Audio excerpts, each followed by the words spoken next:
This animated film starts with Peter Parker, voice of Chris Pine, introducing himself as we know him, the friendly neighborhood Spider-Man. By now, everybody knows how big he is, what with saving New York constantly, getting his own comics, cereal, and even a Christmas album. He does have some things he's not proud of, the emo dance for one, but he takes his duties as Spidey proudly, as he is the one and only.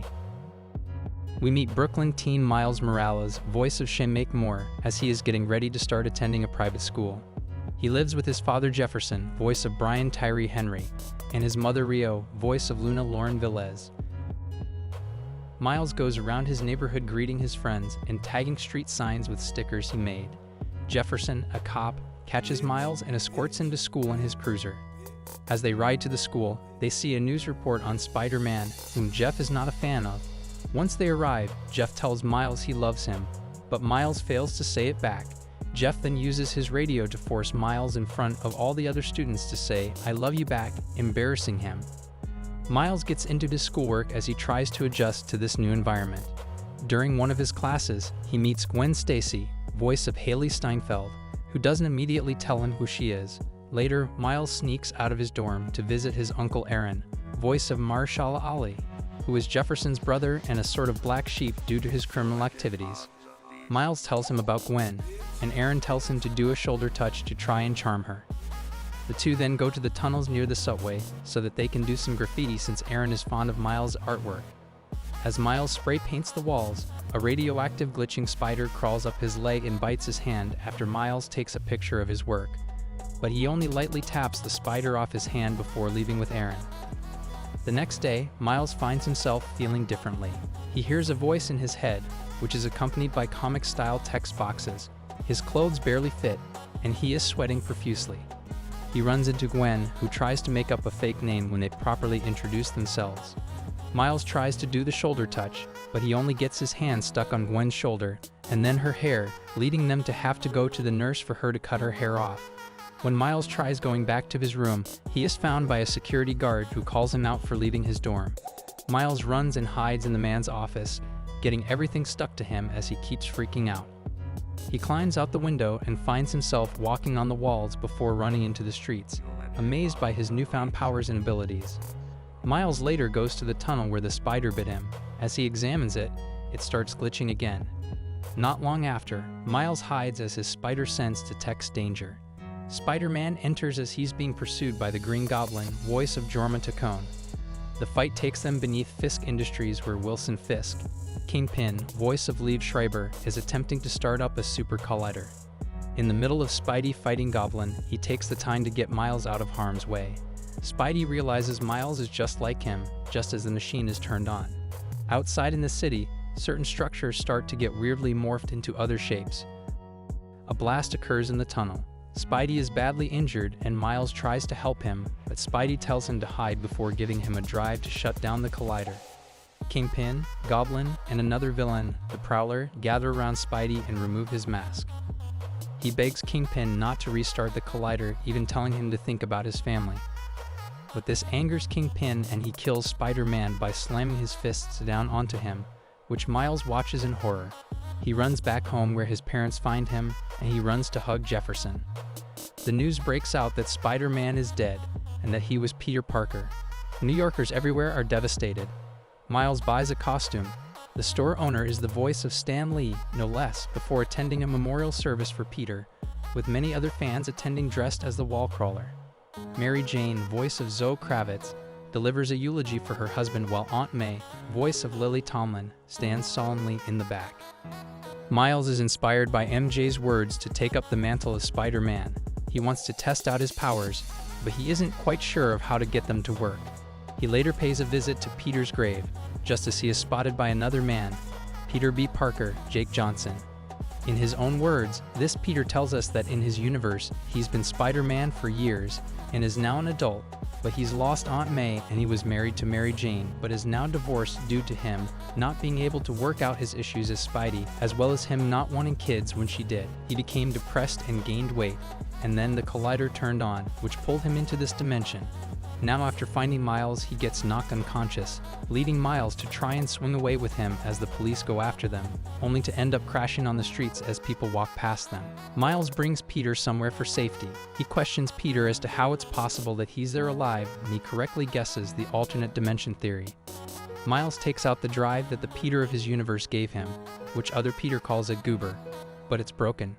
Peter frees himself and takes the broken goober to try and find a new one so that he can get back home, as being in this dimension causes him to glitch and be unstable.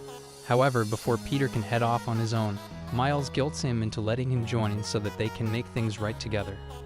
Miles and Peter, dressed in their costumes, go to Alchemax Labs where the data on the collider is being kept. As they try to find a way to sneak in, Kingpin and his henchman Tombstone, Marvin Jones II, and his top scientist, voice of Catherine Hahn. Kingpin's motive for operating the collider is to be reunited with his wife Vanessa, voice of Lake Bell, and son Richard. Years earlier, they watched as he tried to kill Spider-Man, and they fled from him, only to be tragically hit by a truck.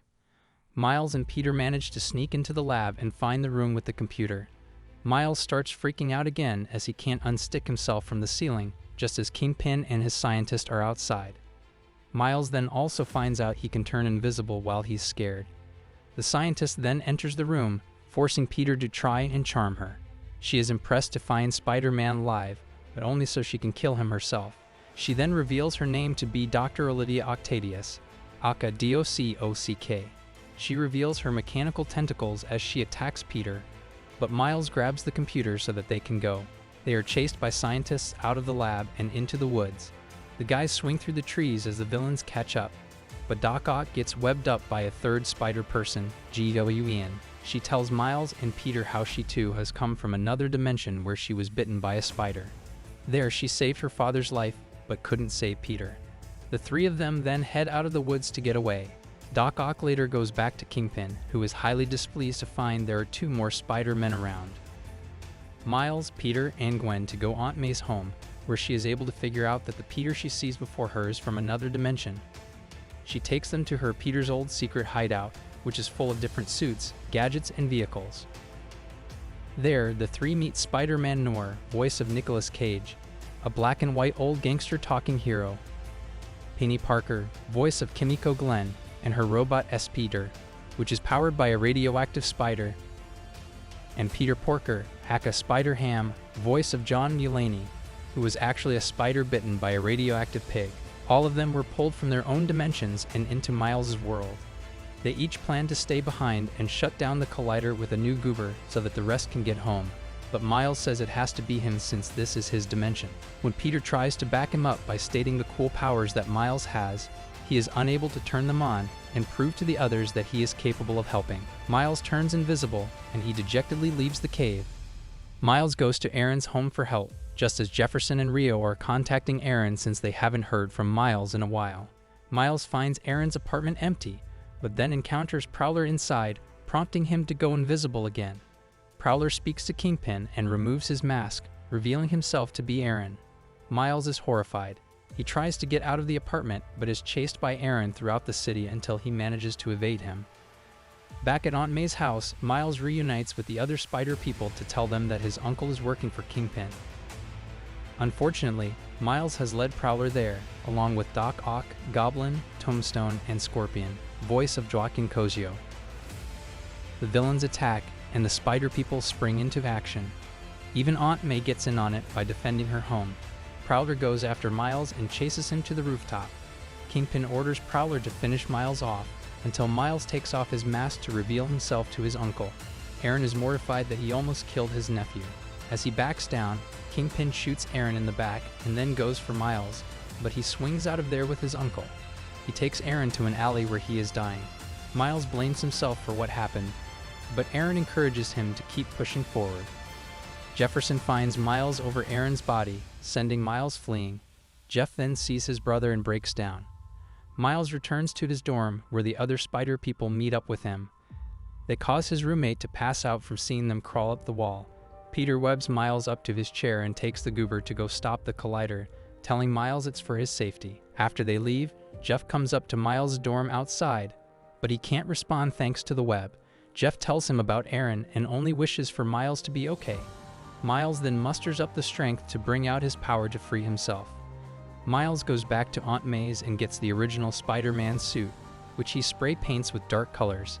He then tests his powers more confidently as he swings around the city. The other Spider people find Kingpin's gala where they are able to sneak in because the staff are wearing Spidey masks. Peter sees MJ and tried to express his guilt toward leaving her, even though she doesn't know it's him or what he's talking about. They proceed down to where the collider is, but Kingpin's henchmen find them and proceed to attack. Miles swings in and joins his comrades as they fight back. To make things worse, the collider is activated, causing another earthquake across the city as dimensions start warping together. Spider-Man Noir takes on Tombstone while Peony and S-Beater fight Goblin, and Spider-Ham beats up Scorpion with a cartoon mallet. Doc Ock goes after Gwen and Peter, while Miles tries to shut the collider down. The henchmen are taken out, and Doc Ock is plowed by an interdimensional truck. Unfortunately, S-Peter is heavily damaged, leaving Peony devastated as Noir and Spider-Ham comfort her. She takes the spider back as they prepare to jump back home. They say their farewells and Peony goes first, followed by Noir and Spider-Ham. Gwen affirms her friendship with Miles before going home. Peter tried to stay back and help Peter, but Miles chooses to send Peter back so that he can fix what he has to do in his world. Miles then goes after the collider, but Kingpin starts hitting back hard. He then starts to see a new Vanessa and Richard as their dimensions start crossing over. Just as Kingpin seems to overpower Miles, he sees Jefferson as he enters the area. Miles gets himself up and uses his power to blast Kingpin away and then send him webbed up toward the button to shut down the collider for good. Outside, Miles calls Jeff to let him know he's okay. He then approaches him as Spider-Man and hugs him, letting him know he's doing a good job, but not letting his dad know who he really is. Jeff then finds Kingpin webbed up and prepped for arrest.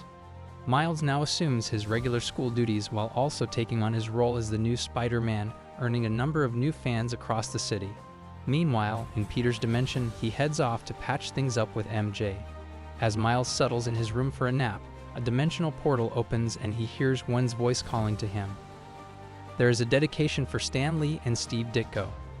After the closing credits, there is a scene where Miguel O'Hara, Spider-Man 2099, voice of Oscar Isaac, learns about the other Spider people from his assistant Lila, voice of Greta Lee. He travels to Earth 67, where he ends up in a weird pointing argument with the Spider-Man from the 1960s cartoon.